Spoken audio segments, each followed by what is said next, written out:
Hello friends, welcome to random stocks. Random stocks पर आपका स्वागत है।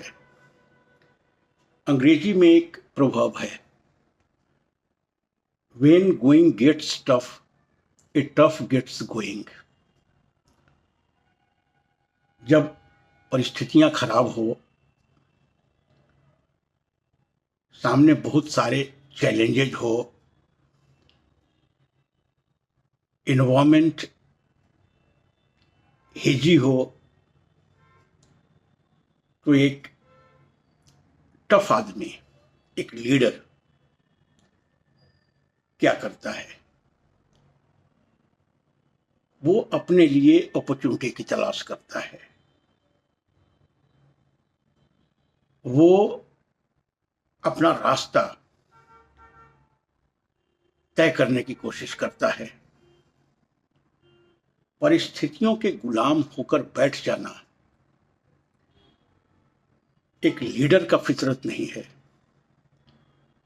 वो कोशिश करता है उन परिस्थितियों को निगोशिएट करने का, चैलेंजेस का सामना करने का और अंततः विजय पाने का। यही सूत्र है जीवन में भी, स्टॉक मार्केट में भी। आज परिस्थितियां विपरीत है निवेशकों के लिए।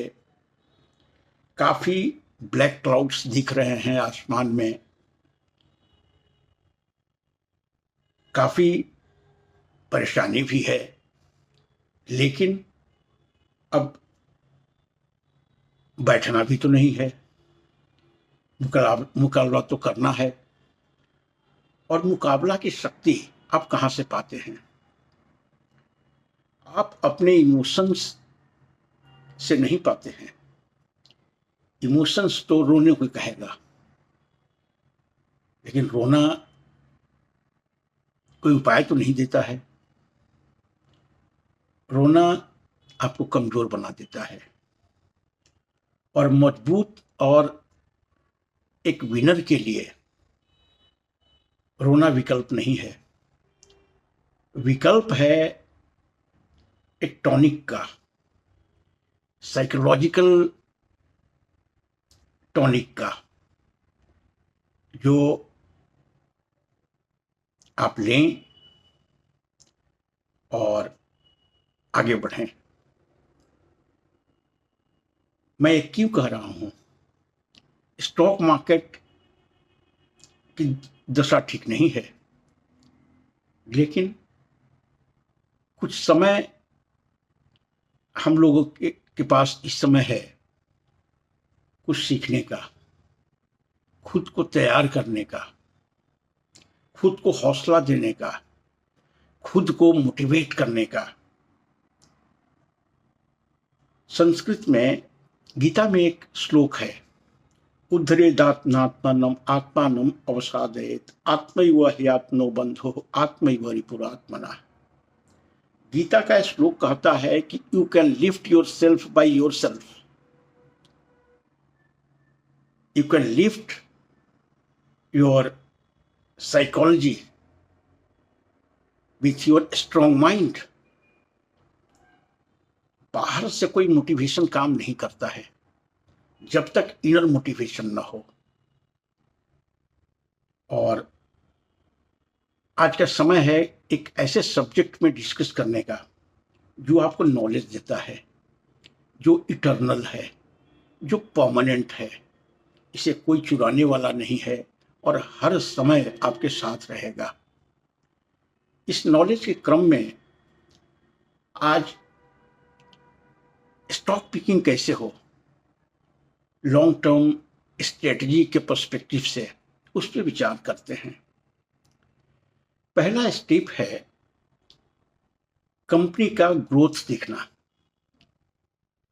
पास्ट किस तरह का उनका ग्रोथ में ट्रैक्शन रहा है, कॉन्सिस्टेंट वो ग्रोथ रहा है कि नहीं रहा है, और वो ग्रोथ प्राइसिंग पावर के कंप्रोमाइज से तो नहीं आ रहा है। इसका मतलब हुआ ग्रोथ कंपनियों के इकोनॉमिक मोट पे आधारित हो, कंपनियों के कॉम्पिटिटिव एज पे आधारित हो। जब ये आप तय कर लेते हैं तो कंपनी के बारे में एक आपका प्रिलिमिनरी फेज खत्म हो जाता है। अब बहुत सारे कंपनियों को रडार में रख सकते हैं, उसको एनालाइज कर सकते हैं। तो पहला स्टेप है फंडामेंटल एनालिसिस में, वो है ग्रोथ का।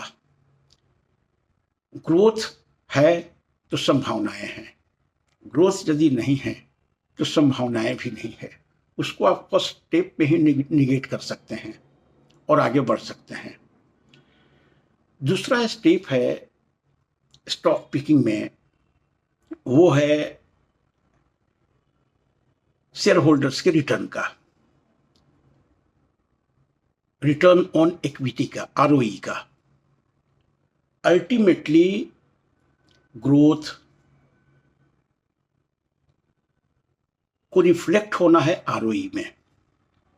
यदि ग्रोथ है लेकिन उस शेयर होल्डर्स के इक्विटी रिटर्न के रूप में नहीं आ रहा है तो ग्रोथ बेमानी है, कोई मतलब नहीं रह जाता है। कि खर्चे काटने के बाद अल्टीमेटली शेयर होल्डर को क्या मिलता है, जो इन्वेस्टमेंट किया है आपकी कंपनी में, और उस कंपनी के इनकम से उसका भी फ्यूचर किसी न किसी रूप में जुड़ा हुआ है।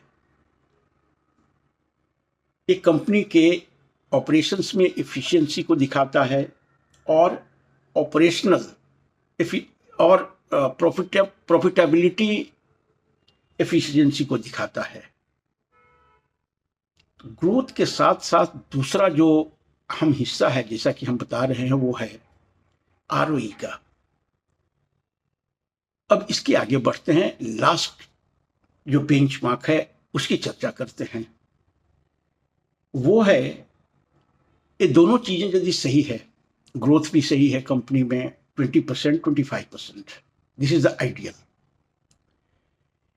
आरओई में भी 20%, 25%, दिस इज आइडियल।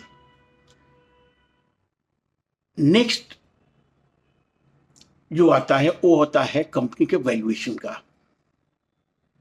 कंपनी में ग्रोथ भी है, कंपनी का आरओई, शेयर होल्डर्स रिटर्न भी ठीक है, लेकिन क्या कंपनी सही भाव में, सही वैल्यूएशन में स्टॉक मार्केट में अवेलेबल है? अब जैसा आप देख रहे हैं आज के माहौल में बहुत सारे शेयर 40%, 50% नीचे मिल रहे हैं। तो आज ये रिसर्च करना थोड़ा ज्यादा रेलिवेंट है आपके लिए, और बहुत सारे अपॉर्चुनिटीज मार्केट में भी दिखेंगे। यदि पीई 20 to 25 मिलता है तो इट इज आइडियल। आप उसको कॉन्विक्शन से बाई कर सकते हैं।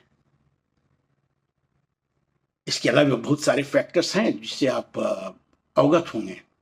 मैनेजमेंट क्या है, प्रोमोटर का क्वालिटी क्या है, वो सब इस फ्रेमवर्क में बैठता है। लेकिन क्वांटिटेटिव एनालिसिस में ये तीन चीजें को देखना बहुत जरूरी है। Again I am repeating it, company का ग्रोथ कॉन्सिस्टेंटली 20 to 25%, कंपनी का आरओई 20 to 25%, और कंपनी का पीई जो वैल्यूएशन को तय करता है वो भी 20 to 25 होना चाहिए। यदि ये तीनों का कॉकटेल मिल जाता है किसी स्टॉक में तो वो खरीदने लायक है। और कहीं ना कहीं मल्टी बैगर रिटर्न इन्हीं सब शेयरों में देख सकते हैं। कल हमने वीडियो बनाया था जिसमें अपने आक्रोश को जाहिर किया था, लेकिन आज लगता है कि कुछ उसको नए पर्सपेक्टिव में, आपदा में अवसर, के रूप में वीडियो बना रहे हैं। रुकना एक मनुष्य का फितरत नहीं रहा है। सभ्यता रुक कर करके नहीं बनता है। मनुष्य का फितरत है आगे बढ़ते रहना और चैलेंजेस को चैलेंज करना और उस पे विजय पाना। Thank you so much for watching the video. Thank you.